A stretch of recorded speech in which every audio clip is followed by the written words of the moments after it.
다행히 오늘 낮부터 서서히 영상권으로 기온이 오를 거라고 하죠. 추위가 잠시 쉬어갈 모양인데 기록적인 한파 때문에 농어촌에는 피해가 잇따르고 있습니다. 시설 재배 농가에선 냉해 피해를 막기 위한 난방비 부담이 커졌고 바닷물까지 얼어붙으면서 양식어가 피해도 큰 상황입니다. 바닷물 수온이 2도가량 내려가는 건 사람에겐 20도 가까운 기온 변화와 마찬가지여서 이번 추위로 인한 피해가 우려되고 있는데요. 다음 달까지는 저수온 현상이 계속될 것으로 보이고 또 시설 재배 농가에도 각별한 주의가 필요해 보입니다. 코로나19로 피해가 이어지는 지금 농어가에 더 큰 피해가 발생하진 않았으면 하는 바람입니다. 1월 12일 화요일입니다. 오늘 아침 일라디오 출발합니다. 저는 아나운서 김재웅입니다.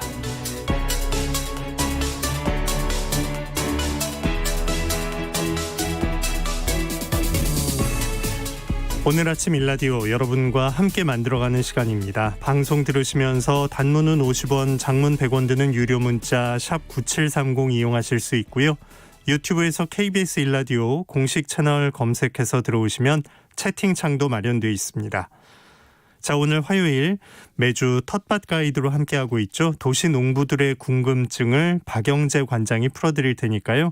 평소에 텃밭 농사 지으면서 궁금한 점, 어려웠던 점이 있었다면 문자로 보내주시기 바랍니다.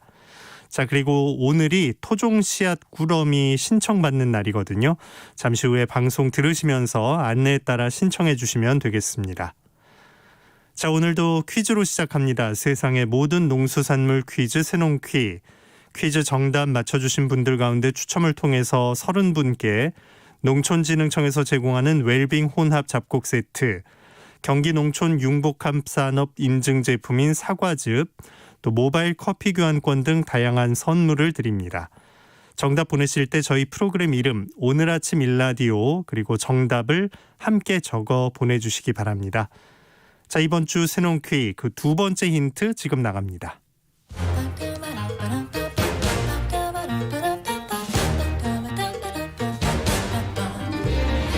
오늘 아침 일라디오가 선정한 우리 농수산물을 맞히는 세상의 모든 농수산물 퀴즈 새농퀴. 안녕하세요. 퀴즈 내는 성우 김성입니다. 경북 안동과 경남 진주에서 많이 생산되는 이것은 쌍떡잎 식물 초롱꽃목 국화과의 두회살이 풀입니다. 우리는 이것의 뿌리를 먹죠. 우리가 먹는 식재료들은 가지고 있는 영양소에 따라 같이 먹었을 때 더 좋은 궁합이 있는데요. 아삭한 식감이 좋은 이것은 돼지고기와 찰떡궁합입니다. 알칼리성 식품인 이것이 산성식품인 돼지고기를 중화시키고 돼지고기 특유의 냄새도 잡아주기 때문이죠. 이것의 껍질은 밝은 갈색을 띠면서 얇을수록 좋고 전체적으로 굵기의 차이가 없이 곧게 뻗어 있으면서 잔뿌리나 혹이 없는 것이 싱싱하고 좋은 재료입니다. 또한 뿌리를 만졌을 때 촉촉한 수분감이 느껴지는 것이 좋습니다. 양끝을 잡고 구부렸을 때 부드럽게 휘어지면 싱싱한 것이고 단단해져서 휘지 않고 부러질 것 같은 건 유통 과정이 길어서 수분을 많이 잃어서 그렇다니까요. 앞으로 이것을 살 때 미리 확인해보고 고르시면 좋겠죠. 대표적인 뿌리 채소인 이것. 얇고 긴 막대처럼 생겼고 특유의 향과 아삭한 식감으로 사랑받는 이것은 무엇일까요? 단문 50원, 장문 100원이 드는 유료 문자 샵 9730으로 오늘 아침 일라디오와 정답을 같이 보내주세요. 이번 주는 30분께 행운의 선물을 드리겠습니다.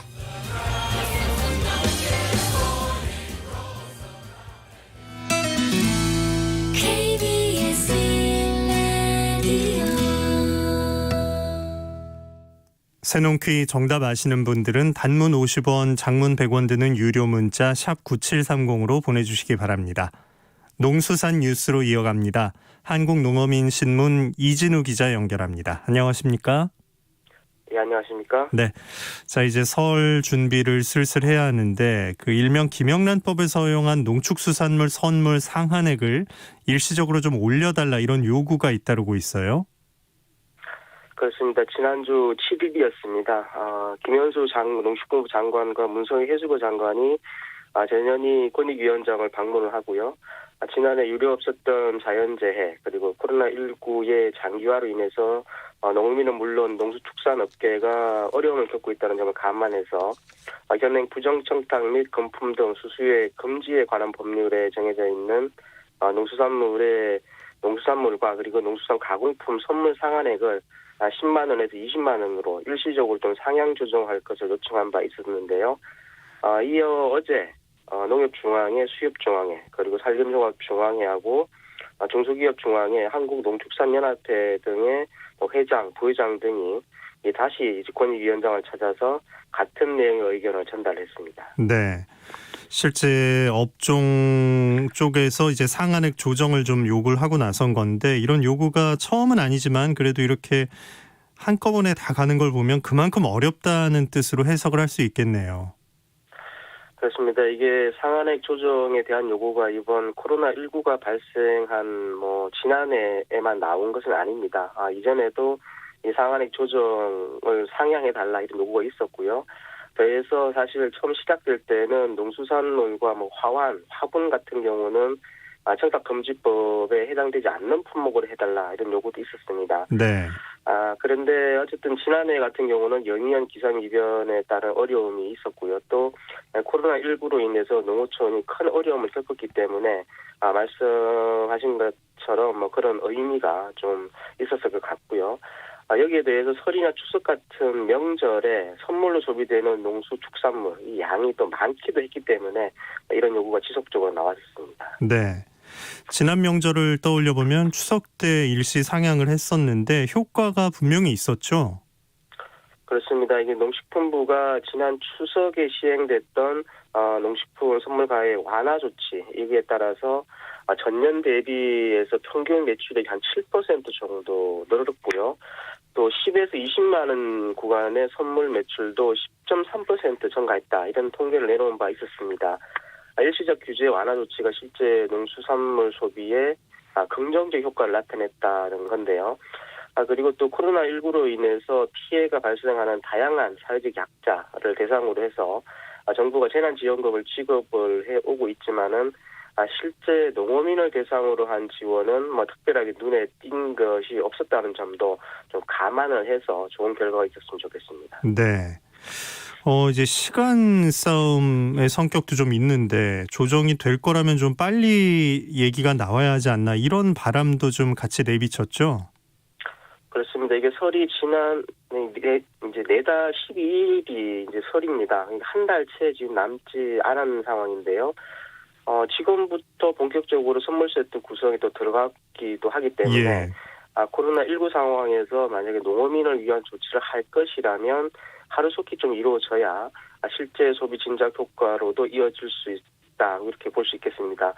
만약에 발주처에서 이제 선물 세트를 다 발주하고 난 다음에 상한액을 올린다고 한다면 사실상 별 큰 의미가 없기 때문입니다. 네.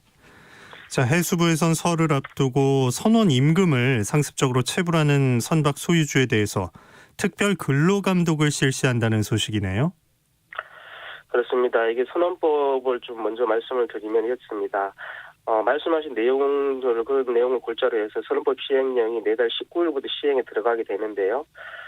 골자는 선원에게 임금을 미지급한 경우에는 미지급 금액의 지연이자 20%를 매기고요. 또 상습적으로 임금을 체불할 경우에는 선박 소유자의 명단도 해수부 홈페이지를 공개를 한다고 합니다. 그런 의미에서 또 해수부가 설 명절 앞두고 어제부터 내달 5일까지 지금 4주간 선원 임금 체불 예방과 체불 임금 해소를 위한 특별 근로감독에 들어간 상황이기도 합니다. 네. 지연이자 20%라면 꽤 높은 것 같은데 임금이란 건 당연히 제때 나가야 하는 건데 이런 식으로 좀 얘기를 해야 지급이 된다는 건 좀 걱정스럽네요. 정부가 좀 이 정도까지 해서라도 문제가 없었으면 한다 이런 바람을 내비친 거군요. 그렇습니다. 이게 이자를 이제 물리겠다는 것은 그만큼 조속히 체불임금을 지급을 하라는 의미라고 볼 수 있겠고요. 또 3년 이내에 2회 이상 임금체불로 유죄가 확정된 사람 중에서 명단 공개 전에 1년 이내에 체불 총액이 3천만 원 이상인 선박 소유주 같은 경우는 해수부 홈페이지 명단을 공개한다고 합니다. 다만 이제 선박 소유자가 회생 절차 개시를 결정하거나 파산 선고를 받은 경우 등은 미지급 임금에 대한 지연 이자를 적용하지 않는다고 하고요. 또 명단 공개에 앞서서 임금 체불 정보 심의위원회의 심의를 거치도록 하고 또 선박 소유주가 사망한 경우 등은 제외한다고 하는데요. 어쨌든 간에 이게 체불 임금은 이제 없애야 될 부분이기도 하고 또 선박 소유주들께서 좀 어려운 경우도 있겠지만은 이 부분만큼은 설명적으로 앞두고 해결을 좀 해주셨으면 하는 그런 바람입니다. 네, 농수산 뉴스 한국농어민신문 이진우 기자였습니다. 고맙습니다. 감사합니다.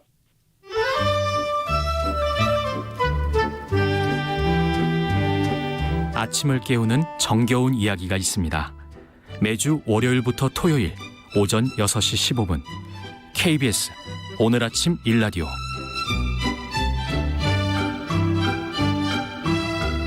도시농부들을 위한 유익한 정보가 있습니다. 텃밭 가이드 수원 씨앗도서관 박영재 관장님 오늘도 전화 연결합니다. 안녕하십니까?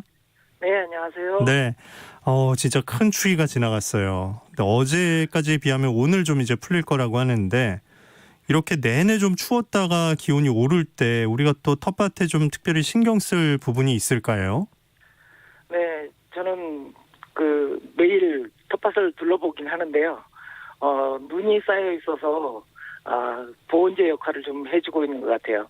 이렇게 좀 날이 풀리면 텃밭에 들러서 수도 시설이라든지 좀 이렇게 추위에 대비해 놓은 장비들이 좀 잘 있는지 한번 돌봐 주셔야 합니다. 네, 수도가 진짜 얼어서 깨졌을 수도 있으니까 그런 것도 좀 보시고 눈이 또 보온제 역할을 해줄 수도 있는 거군요. 작물을 키울 때 그만큼 좀 이 온도에 대해서 좀 신경 쓰이는 부분이 많은데 오늘 이 부분에 대해서 좀 들을 수 있을까요? 네, 육묘나 작물을 키울 때 가장 중요한 것이 온도와 수분 그리고 빛입니다.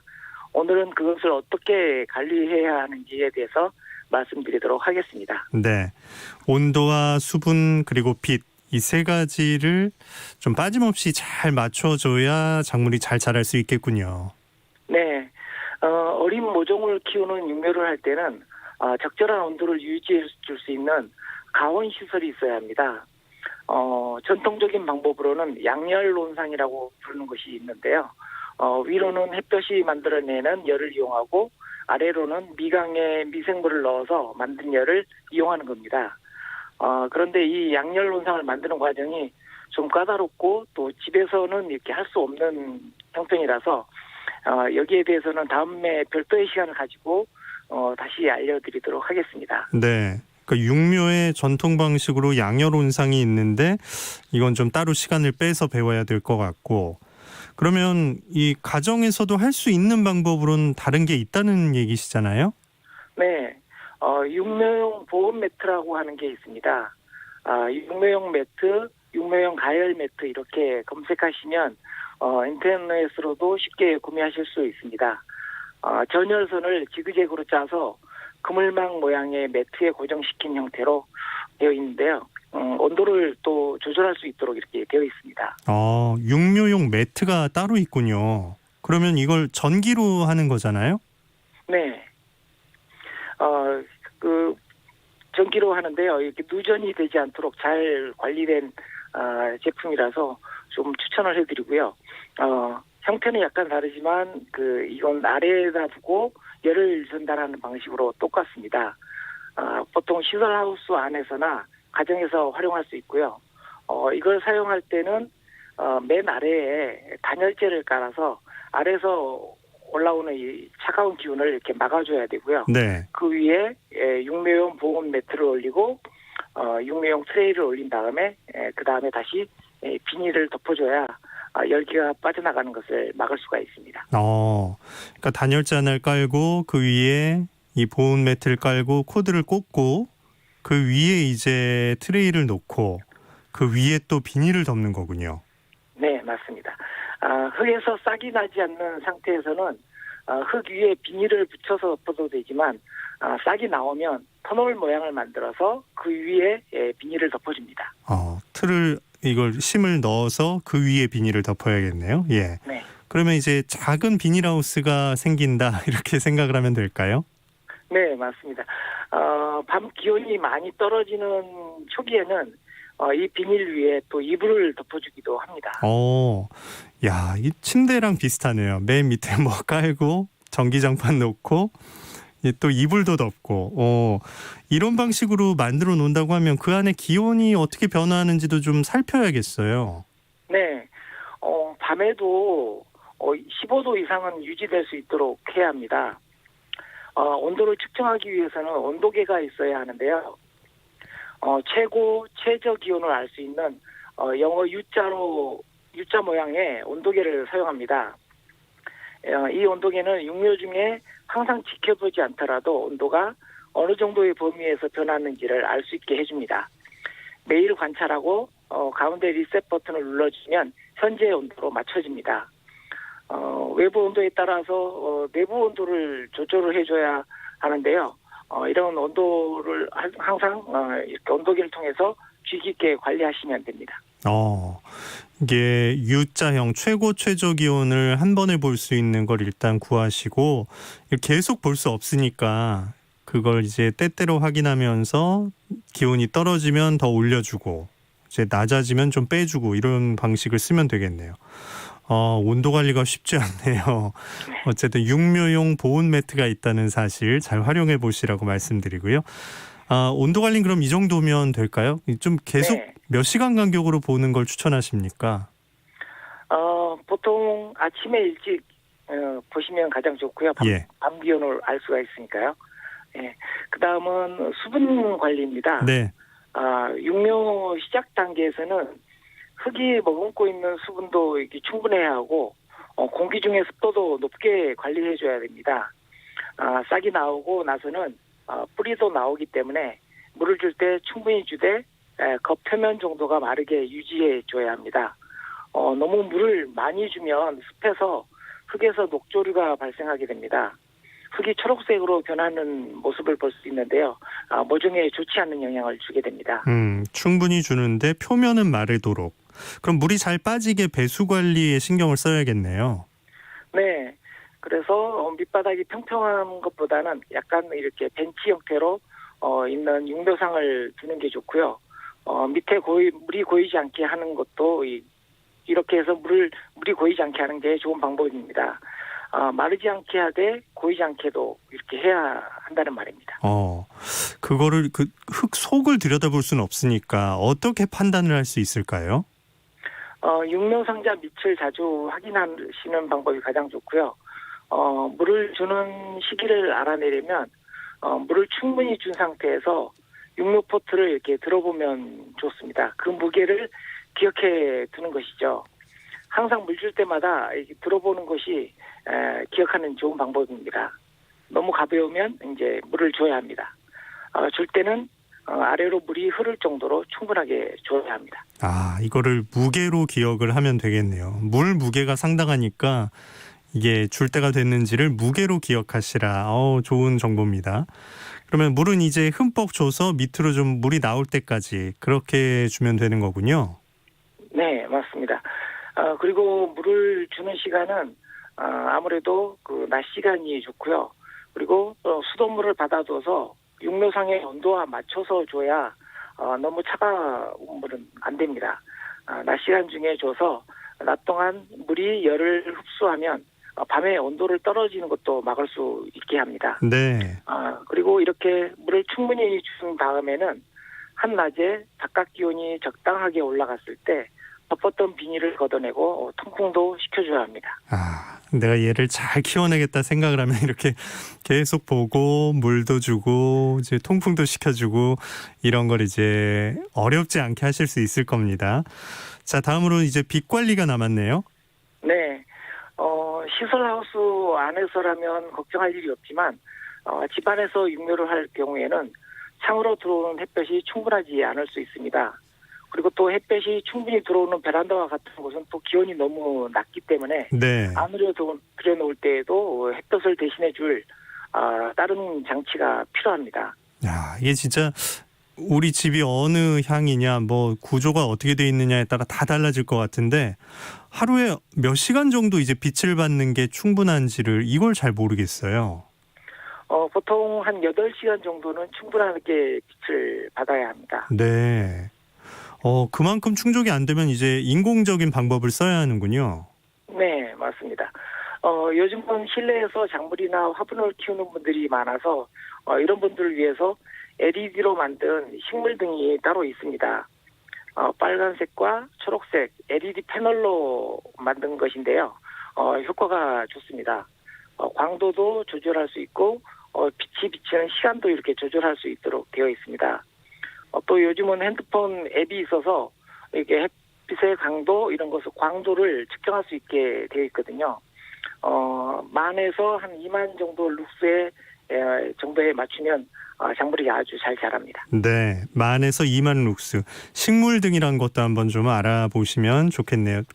우리 집에 해 들어오는 시간이 충분치 않다면, 야, 이렇게 빛, 또 수분, 그 다음에 처음에 온도까지 씨앗에서 싹 틔워내는 일이 이렇게 여러 조건이 잘 맞게 들어가야 이제 되는 참 신비한 작업입니다. 올봄 농사 준비하면서 육묘해 보시려는 분들은 오늘 이 3가지 조건 잘 기억해서 적용하셔야겠습니다. 자, 관장님, 지금 청취자분들이 굉장히 관심이 높은 게 이제 씨앗꾸러미인데요. 지난주에 3가지 토종작물 소개까지 해주셨거든요. 이제 외묵구, 수원가지, 진한 토마토 3가지였는데 오늘 나머지 3가지 작물 소개해 주시면 6가지가 되고 이 씨앗을 모아서 씨앗꾸러미 선물을 지금 준비해 주시는 거잖아요. 네.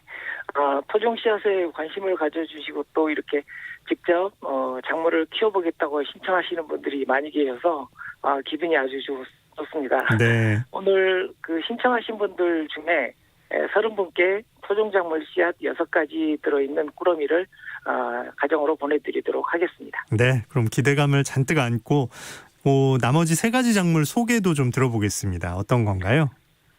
네, 2종류의 상추와 오이를 준비했습니다. 먼저 상추 중에 키상추라고 부르는 빨간 상추가 있습니다. 다들 키라고 아시죠? 옛날에 동네 아이들이 이불에 지도를 그리면 어른들이 머리에 씹어서 소금 얻으러 보내기도 했었고, 원래 용도는 수확한 알곡에 섞여 있는 다른 불순물을 골라내는 농기구입니다. 네. 오목한 곳에 알곡을 담고 두 손으로 잡아서 부채질하듯이 위아래로 흔들면 알곡은 남고 버려야 할 것들은 밖으로 빠져나가게 하는 농기구죠. 이 키를 닮았다고 해서 키상추입니다. 길고 잎이 끝으로 갈수록 이렇게 넓어지는 그런 모양을 하고 있습니다. 그리고 붉은색이고 아주 예쁘고 맛도 좋습니다. 맛도 좋군요. 키상추. 또 한 가지 종류는 뭔가요? 청상추 종류인데요. 배추상추를 나눔할 계획입니다. 앞서 소개한 빨간 상추도 맛있지만 일반적으로 눈을 가리고 이렇게 맛 테스트를 해보면 청상추가 맛있다는 답이 더 많이 나옵니다. 그런데 색상을 보면서 테스트를 하면 다들 빨간 상추가 맛이 좋다고 하더라고요. 시각적인 효과가 있는 것 같습니다. 네. 옛날 어르신들은 상추를 일반적으로 부루라고 많이 부르셨어요. 그런데 부루라고 하는 품종의 상추가 따로 있는데 그게 바로 오늘 소개해드린 배추상추입니다. 옛날 상추, 배추상추군요. 배추란 이름이 왜 붙었을까요? 배춧잎을 닮았습니다. 그래서 배추상추라고 부르는데요. 하얀 연맥이 가운데 있는 하얀 연맥이 아주 넓습니다. 네. 일반적으로 적상추보다는 청상추를 오래 따먹을 수 있습니다. 배추상추는 한 년까지 이렇게 따 드실 수 있을 정도로 꽃대를 늦게 올리는 상추에 속합니다. 적상추는 노지에, 청상추는 시설하우스 안에 심어야 씨앗을 원활하게 받을 수 있습니다. 왜냐하면 청상추는 장마철이 지나야 씨앗을 맺기 때문에 밖에 심었다가 자칫하면 비에 젖어서 씨앗을 받지 못할 수도 있거든요. 그러니까 청상추 씨앗을 받을 것까지 생각하신다면 시설 하우스를 만들어서 그 안에 키우셔야 하고요. 네. 씨앗이 맺힐 때 아예 이렇게 비가림 시설을 따로 이렇게 해주셔도 됩니다. 기상추는 안성과 봉화에서 수집된 종자고 배추상추는 홍성에서 수집된 종자입니다. 네. 다음은 오이가 남았네요. 네, 오이는 철원에서 수집된 토종오이입니다. 토종오이는 청과로 먹을 때는 일반 오이보다는 짧고 뭉툭하게 생겼습니다. 그런데 텁텁한 맛이 없고 향긋하면서 아주 순한 단맛이 일품입니다. 오이는 그냥 먹을 때가 제일 맛있는 것 같은데 더위도 날려줄 이 오이 어떻게 이제 활용을 하면 좋을까요? 철원 오이를 오래 두면 노각으로도 익습니다. 그러면서 크기가 3배에서 4배 정도로 크게 자랍니다. 갈색 바탕의 껍질이 하얀 그물 모양으로 이렇게 갈라지는데요. 이렇게 노각일 때에도 오이 생채를 만들어 먹으면 맛이 아주 좋습니다. 만약 씨앗을 받을 계획이라면 노각인 상태를 좀 더 두면 약간 눌러봤을 때 물렁해지거든요. 이때 갈라서 씨앗을 받아내시면 됩니다. 철원 오이는 노각으로 키워내는 또 그 다음에 이제 씨를 받아내는 것까지 고려를 하시면 좋겠네요. 자, 강원도 정선과 횡성에서 수집한 외묵구, 수원가지, 진안 토마토, 안성 봉화의 키상추와 홍성 배추상추, 철원 토종오이까지 6가지의 토종 작물을 씨앗 꾸러미에 담아주신다고 합니다. 우리 텃밭에 꼭 키워보고 싶다, 열매도 먹고 씨앗도 받아내보고 싶다는 분들은 신청하시면 되겠습니다. 단문 50원, 장문 100원 드는 유료 문자 샵 9730으로 보내주시면 되고요.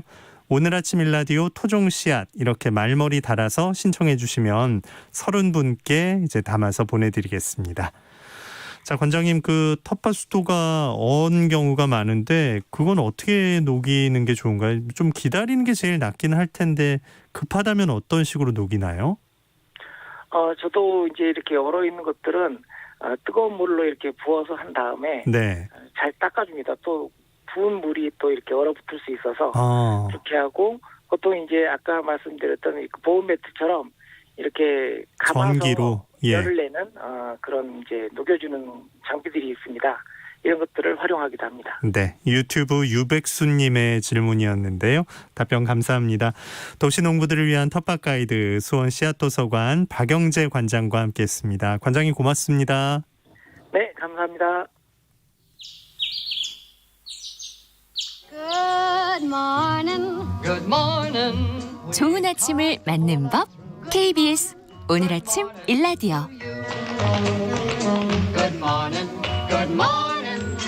It's great to stay up late. Good morning. 예, 안녕하세요. 철원에서 육개 농장을 운영하고 있는 안태주입니다. 제가 어렸을 때부터 아버지께서 육개 농장을 하셨는데요. 10년 전에 저희 아버지께서 한 1년 동안 입원하셨거든요. 어머니 혼자서 운영하기 힘드시니까 제가 휴학하고 도와드렸는데요. 그때 해보니까 제 미래가 여기 육개 농장이 있다고 생각해서 그때부터 다시 일을 배우기 시작했습니다. 3년 전에 농장을 새로 시작을 했는데요. 좀 더 체계적이고 효율적으로 관리할 수 있는 스마트팜에 대해서 알게 됐습니다. 스마트팜은 온도, 습도, 환기를 사육 일정에 따라 프로그램을 짜놓으면 시스템이 환경 변화에 맞춰 스스로 조절을 하거든요. 양계 농장에서는 환기가 제일 중요합니다. 그래서 갑자기 온도가 올라가게 되면 선풍기가 저절로 켜지고요. 온도가 갑자기 떨어지면 열풍기가 돌아가면서 온도를 맞춰주는 시스템이거든요.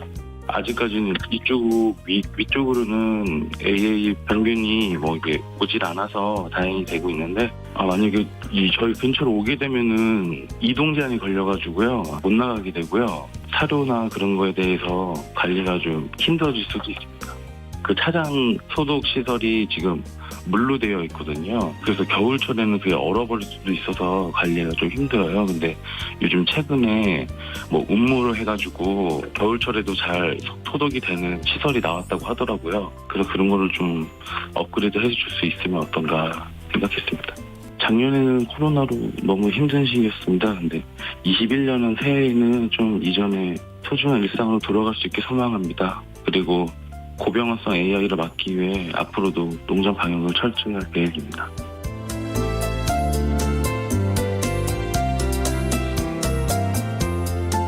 올겨울 고병원성 조류인플루엔자 발생 소식이 하루가 멀다 하고 전해집니다. 가금류 농가에서 긴장 속에 보내고 계실 텐데요. 오늘 만나본 강원도 철원의 안태주 씨도 그런 상황을 전해주셨네요.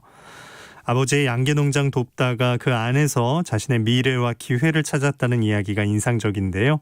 스마트팜 형태로 운영을 하고 계신다고 하는데 아버지의 노하우와 또 새로운 기술을 적절히 적용해서 자신만의 길을 열어가고 계셨네요. 농촌 현장에 이런 청년들이 많아지면 우리 농촌의 미래가 좀 더 밝아지지 않을까 기대도 해보면서요. 올겨울에 가금 농가에 더 피해 없이 하루빨리 조류인플루엔자 상황이 나아졌으면 하는 바람도 더해봅니다. 자, 날씨 알아봅니다. 한파가 물러간다고는 하지만 아침까지는 아직 춥습니다. 서울은 영하 9도, 평창은 영하 21도, 철원 영하 16도까지 내려가서 여전히 한파경보 발효 중입니다. 낮엔 대부분 지역에서 어제보다 4도에서 6도가량 높겠는데요. 제주와 서해안 지역엔 눈이 내립니다. 충남 서천과 제주도는 대설주의보가 내려진 가운데 아침까지 최고 8cm의 눈이 내려 쌓일 것으로 보입니다. 오후부터는 서울 등 중서부, 경북 북부, 전북 북부에 다시 눈이 시작되는데요. 영서와 충북, 경북 북부에 1에서 5cm, 수도권을 중심으로 1에서 3cm의 눈이 예상됩니다. 퇴근길 교통안전에 주의하셔야겠습니다.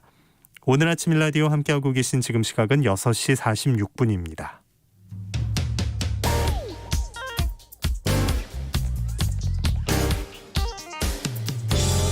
오늘 아침 뉴스 브리핑. 팩트체크 미디어 뉴스톱 김준일 기자와 함께합니다. 안녕하십니까? 예, 안녕하세요. 네, 2월 말부터 코로나19 백신 전 국민 무료 접종이 시작되겠네요. 예, 정부가 전 국민을 대상으로 코로나19 백신을 순차적으로 무료 접종하기로 결정을 했는데요. 특히 권장 우선 접종 권장 대상자의 50에서 64세 성인과 교정시설 수감자도 포함하는 방안을 검토하고 있습니다. 기존에는 의료기관 종사자 그리고 65세 이상 노인, 성인 만성질 환자 등이 우선 접종 대상자였는데 그 폭을 넓힌 거고요. 네. 최대 3,600만 명을 우선 접종 대상자로 지정해 이달까지 접종 계획을 확정한다는 계획입니다. 다만 방역당국에서는 개인이 어떤 백신을 맞을지 선택하기는 힘들다라고 이제 밝힌 상황인데요. 지금 우리나라에 들어와 있는 게 아스트라제네카, 화이자, 모더나 굉장히 종류가 많지 않습니까? 네, 선호도가 있기 때문에 개인마다 이런 거를 다 맞춰줄 수는 없다라는 거예요. 그런데 네. 그렇고 또 재접종에 대해서는 어떤 의학적인 이유로 재접종이 결정되지 않는 사안에서는 무료 접종을 인정할 수는 없다라고 밝힌 상황입니다. 예. 자, 부산의 한 교회가 집합 제한 명령을 어기고 대면 예배를 자꾸 강행을 해서 무리를 빚고 있어요. 예, 지난 일요일이었죠. 부산 강서구의 세계로 교회에 신도 1천여 명이 모여서 주말 예배를 강행을 했는데요. 또 부산 서구의 서부교회에서도 신도 600여 명이 모였습니다. 그래서 정부의 사회적 거리두기 지침을 지금 어기고 있다라는 지적이 나오고 있는데 세계로 교회는 어제 새벽에도 200여 명의 신도가 모여서 예배를 강행하다가 방역당국에 적발이 됐습니다. 부산시는 서부교회는 9번, 세계로교회는 7번 경찰에 고발을 했는데 사실상 별 소용이 없었다는 거거든요. 결국 그래서 부산 서구청과 강서구청은 이 교회들에 대해 오늘 0시부터 시설 폐쇄 명령을 내렸습니다. 다만 이 교회들은 이를 받아들일 수 없다라고 지적을 하면서 부산 지방법원 앞에서 어제 기자회견을 열고 폐쇄 조치에 대한 집행정지 가처분 신청을 내린 상황입니다. 한편 어제 0시 기준으로 확진자는 451명으로 전날 665명보다 214명 줄었습니다. 400명대 확진자는 지난달 1일 이후 41일 만인데요. 방역당국은 감소세는 보여주고 있지만 아직 지역사회 집단 감염 위험이 있다라고 밝혔습니다. 네. 자, 미국 하원은 트럼프 대통령 탄핵 소추안을 발의해서 이르면 내일 표결할 수도 있다고요? 예. 외신에 따르면 미국 민주당 하원 의원이 현지 시간으로 어제 이제 탄핵 소추안을 정식으로 발의를 했어요. 그래서 그 혐의는 국회의사당 지지 세력들의 국회의사당 난입 사건과 관련된 내란 선동인데요. 특히 이제 대선 결과에 대해서 반복적으로 거짓 주장을 하고 또 시위대가 의사당에 난입하기 전에 폭력을 부추기는 연설을 했다라는 겁니다. 또 조지아주 경합주였죠. 조지아주에서 정부 그 대선 결과를 뒤집을 수 있도록 재검표하라고 압력을 넣은 혐의도 받고 있습니다. 근데 민주당은 지금 탄핵안을 이제 결의하기 전에 수정헌법 25조를 발동해서 당장 트럼프 대통령을 해임해야 된다라고 목소리를 높이고 있는데 수정헌법 25조에는 부통령이 상원과 하원에 이제 의견을 제출을 해서 대통령이 직무 수행을 할 수 없다라고 정지를 시킬 수 있다라는 내용이 들어있어요. 그래서 마이크 펜스 부통령에게 이거를 빨리 해임 조치를 해야 된다라고 압박을 하고 있는데 펜스 대통령은 일단은 지금 버티고 있는 상황이고요. 민주당에서는 24시간 안에 직무가 정지가 안 된다라면은 탄핵안을 표결에 붙이겠다고 경고를 한 상황입니다. 네. 공화당에서는 일단은 지금 뭐 탄핵안까지 가는 것에 대해서는 좀 부정적인 상황인데 일부 공화당 의원들은 트럼프 대통령이 조기 사퇴하여라 이런 얘기까지 나오고 있는 상황입니다. 예. 자, 금융당국이 공매도를 3월 16일부터 재개한다 이렇게 밝혔는데 개인 투자자들의 반발을 사고 있다고요? 예. 어제 하루 동안 개인 투자자들이 유가증권 시장에서 주식을 사들이는데 사용한 돈이 4조 4,779억 원인데 이게 어느 정도냐면은 종전에가 최대치가 2조 2,205억 원이니까 2배 이상 넘는 거예요. 예. 그러니까 지금 얼마나 주식시장이 지금 뜨거운지를 보여주는 거죠. 그래서 시장 과열이 아니냐라는 우려가 나오는 상황인데 이런 상황에서 어제 금융위원회가 3월 공매도 재개를 목표로 불법 공매도 처벌 강화, 시장 조성자 제도 개선, 개인의 공매도 접근성 제고 등 제도 개선을 마무리해 나갈 계획이다라고 밝혔습니다. 한마디로 얘기하면 지금까지 금지됐던 공매도를 3월 16일부터 공매도를 허용하겠다라고 이제 밝힌 거예요. 네. 근데 이제 일반적으로 이 개미들, 이제 공매도라는 것은 없는 주식을 먼저 빌려서 판 다음에 나중에 돼서 되갚는 거라서 완만하게 좀 주식의 거품을 뺀다. 이런 뭐 긍정적인 효과도 있는데 이거가 기관들이 할 수가 있어서 개인들은 금지가 돼 있어서 지금 개인 투자자들이 상당히 불만을 가졌거든요. 아, 그런 거군요. 예. 예. 그런데 이제 이거를 허용한다라고 하니까 이게 기울어진 운동장이다. 그리고 주가 하락의 우려가 있다라고 하면서 개인 투자자들이 크게 반발을 하고 있는 상황입니다. 근데 지금 어쨌든 코스피 지수가 3,000이 넘었기 때문에 금융당국에서는 급락을 할 우려는 있지 않다라고 하면서 지금 허용한다라는 건데 문제는 이제 4월 재보선, 서울시장 선거 등 이제 보선이 있는데 여기에서 정치권이 투자자들의 좀 눈치를 봐서 공매도를 다시 금지할 수도 있다. 이런 얘기가 나오고 있는 상황입니다. 네. 자, 북한 상황 좀 보죠. 김정은 국무위원장이 노동당 총비서에 선출이 돼서 1인 지배 체제를 강화한 것이다. 이런 분석이 나온다면서요? 예. 그러니까 총비서 자리가 없었습니다. 그동안. 그러니까 정확하게는 김정은 국무위원장이 들어온 다음에 총비서 자리를 없앴거든요. 근데 어저께 다시 만들었다라는 거예요. 이 총비서 자리는 누가 있었느냐? 아버지 김정일 그리고 김정일 그 위원장이 사망한 뒤에는 영원한 총비서라는 이름이 붙었어요. 별칭이. 예. 그러니까 한마디로 얘기하면 김정은 국무위원장이 아버지 뻘에 올라섰다. 이거는 한마디로 얘기하면은 지배체제, 1인 지배체제를 지금 확고히 10년 만에 확고히 다졌다라고 이제 분석이 나오는 거죠. 그래서 이제 김정은 위원장은 그 전에는 아까 전에 말씀드렸듯이 비서국을 정무국으로 정비를 했는데 이걸 다시 비서국으로 바꿨다. 그러면서 비서를 신설했다라는 거예요. 그리고 이제 관심을 가지는 거는 정치국원의 절반을 교체를 했는데 대남 협상, 대미 협상을 주도해왔던 사람들이 대거 좌천이 됐거든요. 그리고 군부가 위상이 강화가 됐습니다. 이 네. 얘기의 뜻은 올해 한국이나 미국하고 협상보다는 오히려 좀 강경한 대응을 하지 않을까라는 이제 우려들이 나오고 있는 상황입니다. 근데 문재인 대통령은 어제 신년사에서 북한에게 같이 동북아 방역 보건 협력체, 한 아세안 포괄적 보건 의료 협력 등을 같이 하자라고 제안을 한 상태라서 북한이 어떤 반응을 보일지 좀 지켜봐야 될 것 같습니다. 네. 이낙연 더불어민주당 대표가 코로나 이익 공유제라는 걸 도입하자고 제안했네요. 예. 이익 공유제라는 것은 이제 코로나 상황에서 어느 쪽은 어떤 업종은 굉장히 돈을 많이 벌고 어떤 업종은 굉장히 힘든 상황인데 이거를 적당히 세금이나 뭐 어떤 뭐 그런 돈을 많이 버는 쪽에서 떼가지고 피해를 보는 쪽을 이제 지원을 해주자는 거예요. 네. 그래서 이거 같은 경우에는 불평등 해소의 취지로 있고 다른 나라에서도 사회연대세 도입 등의 논의가 이루어지고 있는데 이낙연 대표가 이것을 이제 주장을 했다라는 거는 지난 연초에 사면론에 이어서 통합 아젠다를 계속 밀어붙이겠다. 그리고 통합의 정치인이 되겠다 이런 의도를 밝힌 것이 아닌가 분석이 되고 있습니다. 네, 뉴스브리핑 뉴스톱 김준일 기자와 함께했습니다. 소식 고맙습니다. 예, 감사합니다. 자, 6939님 새벽에 나올 때 날이 풀렸다는 느낌이 피부로 오네요. 참 다행입니다 하셨고요.